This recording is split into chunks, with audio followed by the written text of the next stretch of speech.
The martyrs first appear in Revelation when the sixth seal is opened.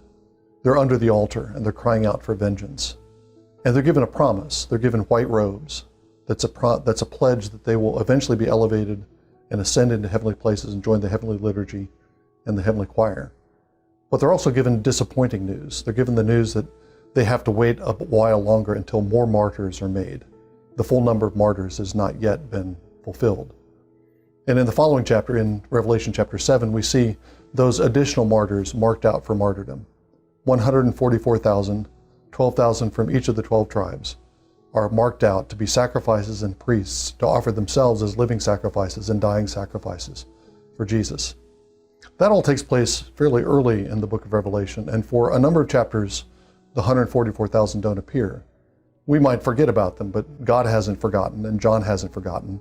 And much of what happens between chapter 6 and chapter 14 is about the preparation for the eventual fate of those 144,000.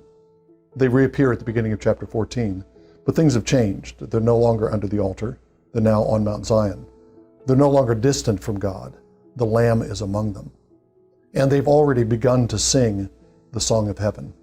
They don't yet wear their white robes. They're not yet above the firmament in the heavenly choir, but they're learning the songs of heaven. And by that song, they're prepared for martyrdom.